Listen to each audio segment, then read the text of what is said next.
Hi there, and welcome to the Proud to Be of Rust and Glass podcast. Today's guest is Pella Felton, who is a writer, performer, and scholar stationed out of Bowling Green, Ohio. As a lifetime actor and performer, Pella values the performance of her poetry much more than publication. On top of regular performances, Pella has featured in a TEDx talk from the Bowling Green Conference. We're going to talk about that a little bit more later. But first, Pella, it's so great to have you today. It's so great to be here. Thank you for having me. Yeah, so I definitely want to talk about a lot of the incredible things you've been up to recently.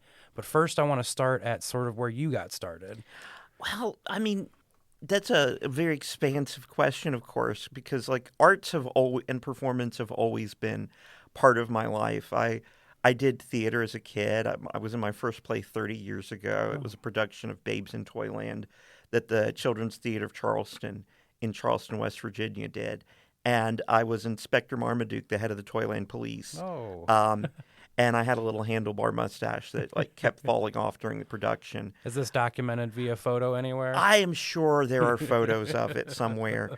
Well, because, I think there is, because my sister was in it too, and she was one of the three blind mice. Oh. And then I think there's a photo of us together in front of the set. But my whole family kind of took to it immediately, and it just sort of became the way that we, as the Felton clan, started to express ourselves. My father still does theater. He's running Spotlight this weekend for production of The Prom in Charleston, West Virginia. So, it is something that, it happened, and it sort of changed the way that we sort of interfaced as a family. And I suddenly felt like as the weird kid, because I was always a weird kid growing up, I finally had a way to express myself where all the other kids could go play football or basketball or some sort of sports stuff. I suddenly had my thing. And as I've gotten older, I've expanded what that thing has been, Okay. As you've explored and discovered yourself. Well, yeah. And what's interesting is, I did theater for so long, and then I kind of stopped because I wanted other ways to express myself. And so a lot of that has been finding other things like stand-up comedy, which I did for a very long period of time.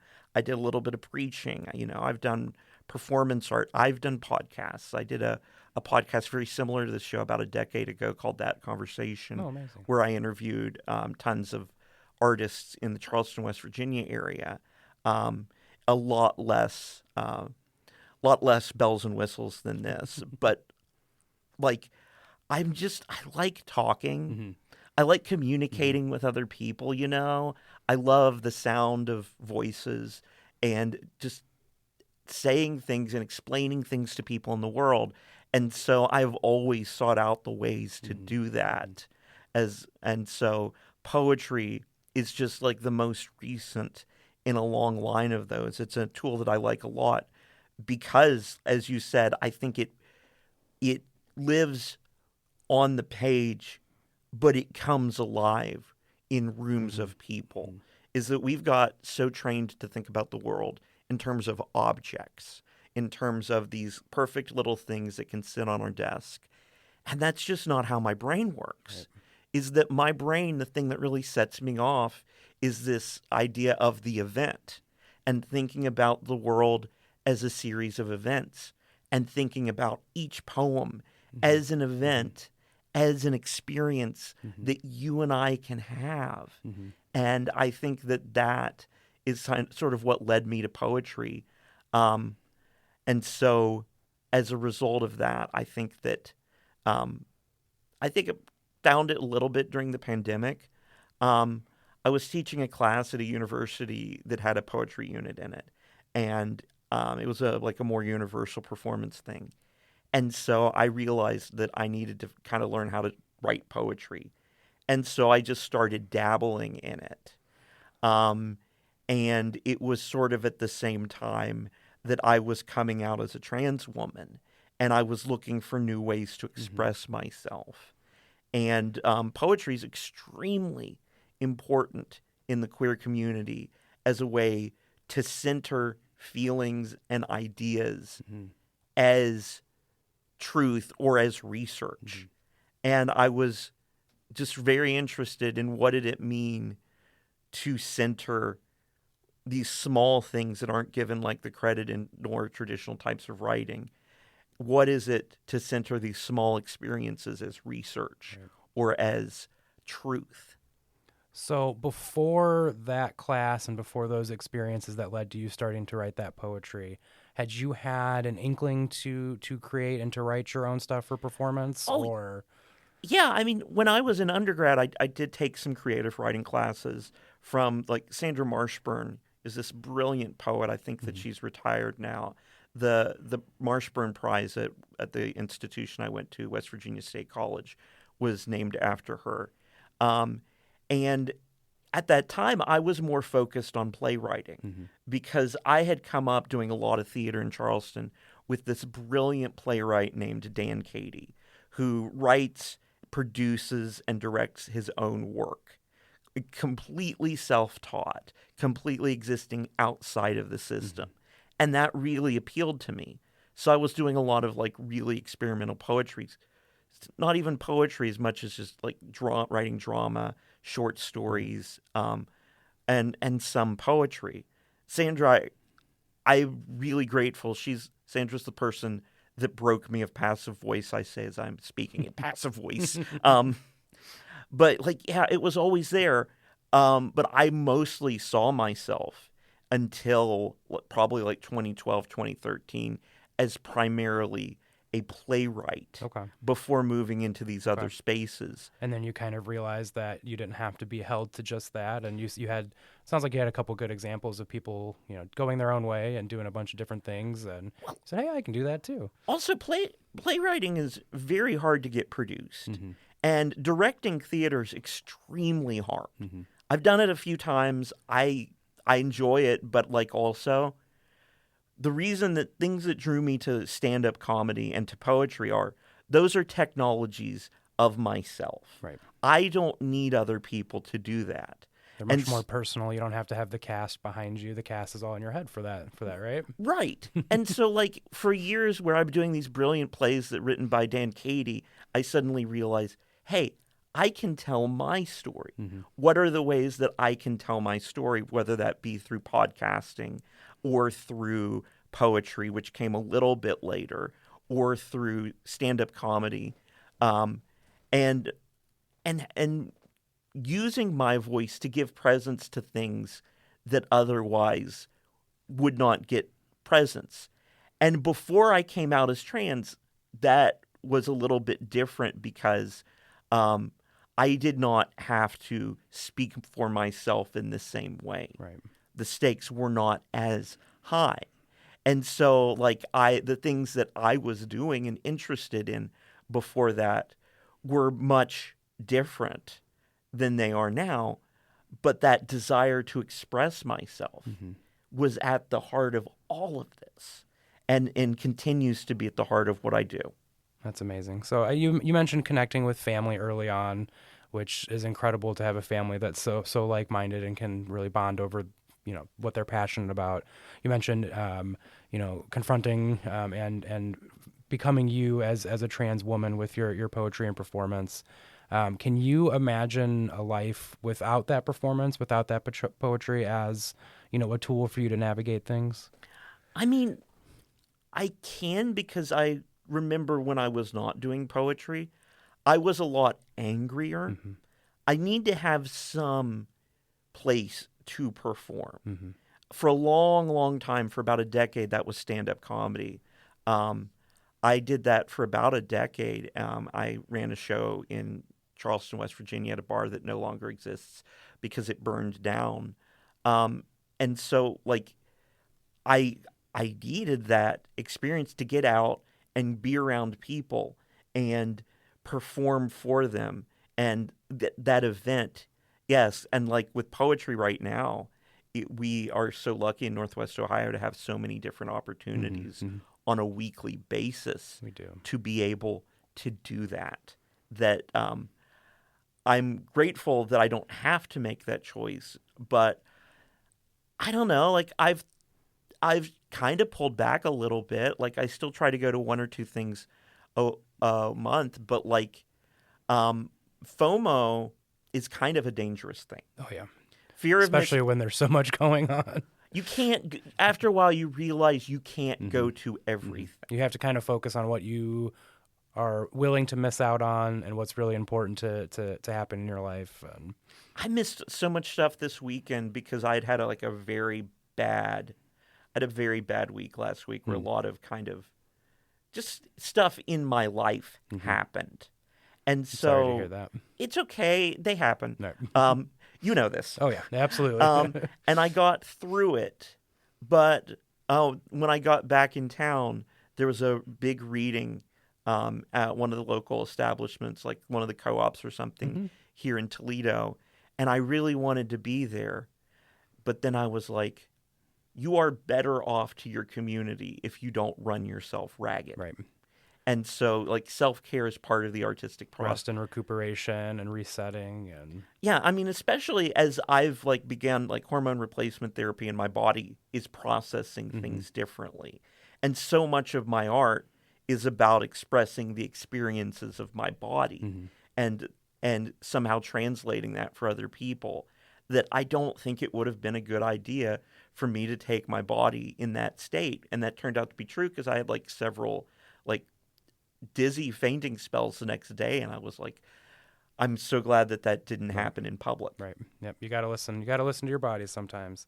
You mentioned it, and we've talked about it on this show before, but the Toledo area does have such an amazing arts scene, amazing performance scene that just seems to be getting bigger and bigger every day.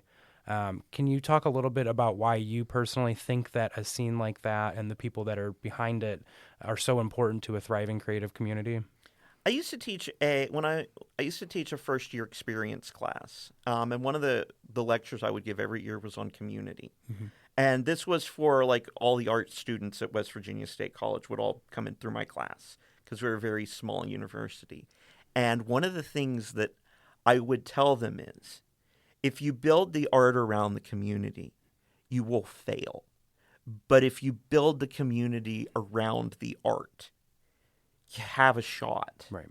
Because it's a great way to put it. Because for a community to exist, there needs to be some reason for that community to exist. Something bonding people together, something bringing people to the table day in and day out. And right. And I came from an experience at a time, because I've been involved with nonprofits and arts in West Virginia for 20 years before I even moved to Ohio. My roots with going into the trenches on things like film festivals and community projects goes deep. And so I encountered a lot of organizations that existed because the organization existed. Right. And it was not always clear what the purpose of the organization is. And we know you exist, but why? Yeah, and you have that in every community. And there are always communities and spaces that I think can readjust their focus and figure out and always say, well, why are we here again? But what I've found in Toledo is that there is so much less focus on organizations and the purview of organizations, and more focus on the event and foregrounding the art itself. I know we've talked about her many times on this podcast before, but people like Johnny McIntyre, who is the Lucas County Poet Laureate, and she is not focused on Lucas County Poet Laureate as an organization. She is so focused on partnering with other people and bringing other people together. I was putting an event on a couple months ago, and someone from another organization was trying to understand. It's well, yes, but who's sponsoring? It's no, it's just an event. Right. We're just getting together for the sake of poetry, for the sake of camaraderie. And so, the affiliations are less important. I think when you have a large enough population and you have enough people, and I think that nonprofits serve a really important purpose. However, I think that a lot of the culture, particularly younger artists, have moved away from that model. And so they are kind of distrustful when you say, come to a gala for the National Art Institute of da-da-da-da-da. And so I think that what Toledo does extremely well is it creates opportunities for people to come together that are about the art. That's what I love about things like the Momentum Art Festival, is that I've been to arts events in other places like that before, but that one is so focused on the artists. It is telling Toledo about what's already going on there, Right. rather than asking artists to conform to someone's idea of what Toledo should be doing. Right. And I think that is why people keep coming back. If they kept asking us to keep coming in and drawing murals to match whatever vision the mayor has, or whatever project like Ohio Arts has for a single year, it wouldn't exist. But because we have this experience of wanting to come together, hang out, create art, we're able to engage with those projects as part of our larger experience of the art that's already here. Oh, yeah. And the most important part of that is creating art to our own unique voices, too. You mentioned murals. If you look at the murals around town, you can tell each different individual artist, there's their touch, there's their style. They, for the most part, I mean, there's always going to be murals that are a little bit more dictated as far as what can be drawn, but most of them you can say, like, hey, that came from a place of heart and a place of love. Yeah, I want to make clear. I love murals. My aunt is a mural. The artist Beezy Tat is a mural artist in Canton, Ohio. Oh, that's really that cool. does a lot of really amazing work there, particularly with community and with people of different mental health situations in the community. So I don't want to come off as anti-mural. Oh, no, absolutely. Yeah, I don't think you did at all. I just picked an art form that I have no experience with. Yeah, I'm always a little impressed because this is completely off topic, but I can barely put together a coherent picture on a 8x11 piece of paper, and you see some of these massive, intricate, beautiful, symmetrical artworks, and it blows my mind. Well, honestly, that's how we find our art, is we fail at the things that we're not good at because yes, I found community theater in 1994, but it was after my parents tried over and over again to find things that I was good at. Can't really roller skate, but well, not really a drawer. Let's just keep trying until they find something, and we hit the jackpot with theater. And I love theater, and so it became part of my identity. But I don't know. I've wanted to experience more things. Yeah, and it sounds like you've tried a lot more since then, too. And there's stuff that we won't have time to get to in this conversation, like my film exhibition stuff and some of my activist work. But why do just one thing? Right. Why? And when you asked me for a bio, I was like, well, who do I want to be today? Because I don't one of my big things, and I don't know if you've watched the TED Talk. You are who you define yourself to be. You're allowed to be any version of yourself as long as you can get up in the morning and look at that version of yourself. Right. And that was a very hard lesson for me to learn, because a lot of choices that I made in art were made because I was trying to please other people. I think it's a lesson a lot of people learn a little too late, too, so it's good. But so you just casually dropped TED Talk. Pella has actually done a TED Talk. I've always been a fan of what they do and the broad range of topics discussed in TEDx and TED Talks, and you got to do one. There are so many. It was the scariest thing I've ever done. Can you tell us a little bit about how that happened for you and about that experience? The Marvin Center at Bowling Green State University has does every year they do a TEDx talk. They do a series of talks. They do a TEDx conference every year, and they accept applications usually in November and December. Okay. And it had always been on my bucket list, and I had hit so many of my bucket list things. I was like, now is the time. And I knew that I wanted to talk about trans issues. And in 2022, I'd come up with this idea. I was reading a Bell Hooks article. I think I was reading the introduction to Bell Hooks' book, Black Looks. And she was talking in there about the frustration of students not being able to see the possibility for Black joy and Black love. And I was thinking about that in terms of my experiences as a, albeit white, trans woman, and how there wasn't an infrastructure and there wasn't an intellectual way to talk about trans women loving themselves. We had words for hating trans women, like trans misogyny, but we don't have any words. And I'm a big believer that you can't experience something that you don't have the language for. Right. And so I came up with this word transphilogeny as a way to sort of theorize my body, my experiences of my body. And then I wrote a little proposal, and they accepted it. And it was the most stressful 6 weeks of my life because I knew that on some level, once I went on that stage, my life was going to change because it means one thing to present yourself in public to your friends and family. My body is always going to be political because I'm not conforming to traditional gender norms. As a transgender woman, I accept that.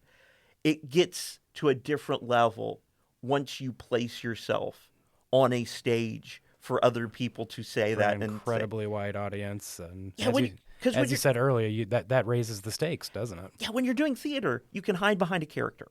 There's a little bit of a distance between you and the person.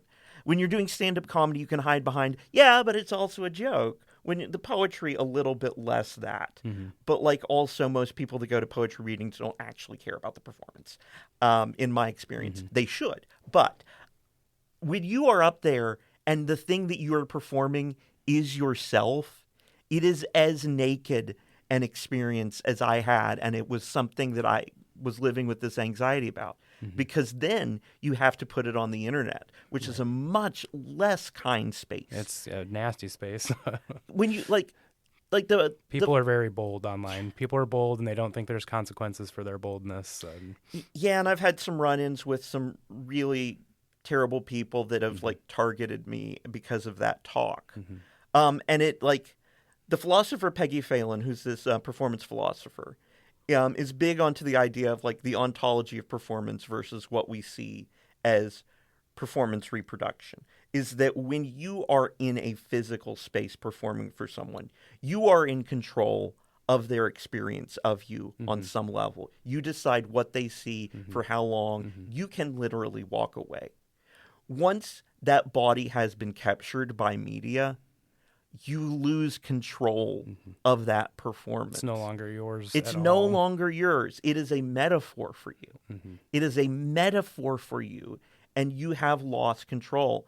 And that was the most terrifying thing about this. It's something I think a lot about. So I worked a lot with the Marvin Center and with TEDx. We ultimately, after some really bad stuff happened, in October, we decided to turn off comments on my talk. So anyone that watches that, I'm sorry I'm really, really sorry that you can't engage with it in that particular way. But on the other hand, I've had people that have come up to me and told me, my spouse showed me that talk, and I'm identify as a cis male, but I am gender nonconforming. And it really meant something to see someone willing to say all of these things. My ex-wife's sibling came out as trans about the time that talk, and my ex-wife called me to tell me that their talk had, number one, given them some closure about our marriage, but also helped them understand their sibling more. And so it kind of has turned into... my colleague, the trans poet Barbara Minnie, calls herself a quiet activist, and I'm not quiet, so I'm not going to pretend that. But I love that idea of activism, where you don't always have to say something all the time to be an activist. Right. Sometimes your body is enough, and I don't get to control all the time how other people interpret my body. But this was one case that has sort of been archived on the internet where I can take control and say, this is what I think my body means. This is how I am performing myself. You can go and do with that what you will. But I've created this one word, transphilogeny, the affirmation of trans femininity and trans womanhood as a way to explain myself to the world. You can take it or you can leave it. And people have done both. And it's really terrifying, but also gratifying. Yeah. I hope the gratitude and I hope the positive outcomes from that have outweighed sort of the nastiness and that negative feedback you initially received. Well, So. what's funny is that like Twitter is so bifurcated right now, and the internet is so isolated that I didn't even find out about like this heinous attack by this woman who goes after trans women until about 3 or 4 weeks later. I logged onto Twitter or X or whatever it's called now for the first time in a few months, and I just see this cascade of vitriol. And I start looking in my private messages, and it's like, I'm so sorry for what's happening right now. And I was like, They always say don't read the comments. yes, but like when the comments become the entire content, That's true. like That's fair. the thing that happened in my lifetime as an artist, as my adulthood, is we went through this whole arc of participatory media. Of when I was at film school at Syracuse was right when YouTube was hitting. And so many of my friends and many of the ethos that I had around creating things was based on this exchange of ideas and this exchange and this idea that anyone can really communicate with anyone. It's not just these artists on the hill. It's not just these philosopher kings that sit on the top of a hill quoting Hegel or something and said anyone can be a part of the conversation. But the problem is anyone can be a part of the conversation. Right. So I think places like this, I think things like Voices Around Us do a good job of re-empowering the people that feel like the systems that were supposed to empower everyone to speak have made it harder for their voices to be heard in this source of confusion that the internet sort of become. So like I was grateful to get to do the TED Talk. I just wish that it could have gone into ecosystems that were a little bit more healthy for it. Right. That totally makes sense. And that's kind of what we're trying to do here. And I really do appreciate you sitting with me here and being part of that voice and that story that we're telling through Proud to Be of Rust and Glass. Is there anywhere that anyone can follow along with you, or is there regular spots that they can come check out a performance? I mean, there's always a lot. I'm kind of a more private person than I used to because I'm going through a lot of changes in my life right now. A lot of spaces that I used to occupy, I'm no longer occupying. So I think probably the best place I would recommend people to the TED Talk first because that's a really good, interesting place. I am on Instagram and Facebook, but I'm not as public-facing on those. You can roll the dice and send me a request on one of those and try to guess what kind of mood I'm in on whether or not I'm going to accept it. But like if you go to spaces like the Uncloistered Poetry readings, other things in the community, I'm usually around. And there will be more things in the future. I'm not...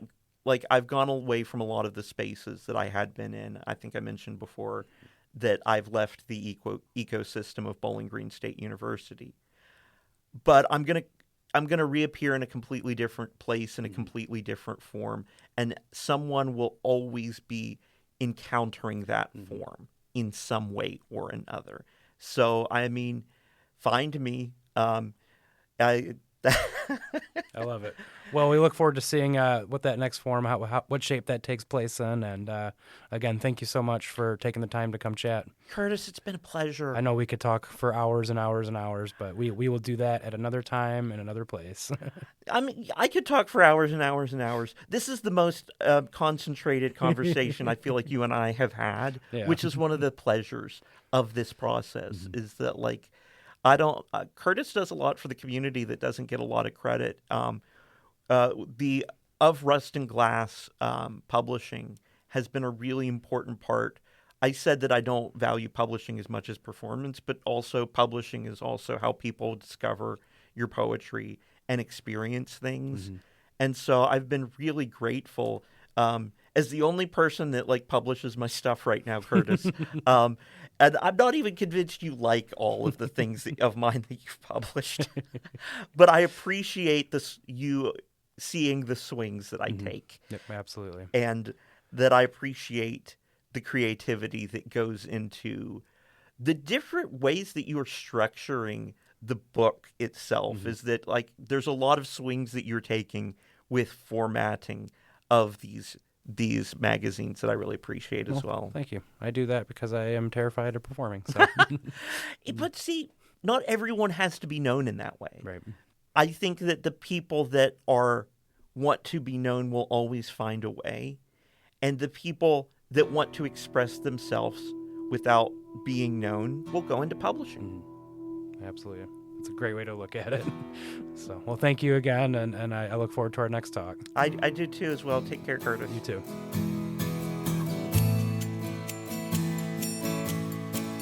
This has been today's episode of Proud to Be of Rust and Glass. Truth is an underrated virtue, especially being true to oneself.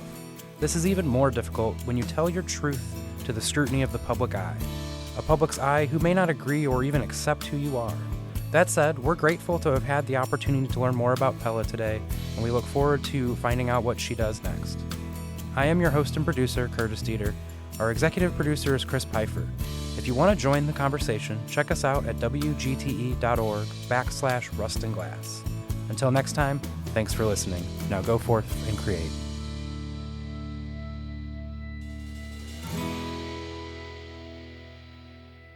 WGTE. Voices around us. WGTE is supported in part by the American Rescue Plan Act funds allocated by the City of Toledo and the Lucas County Commissioners and administered by the Arts Commission.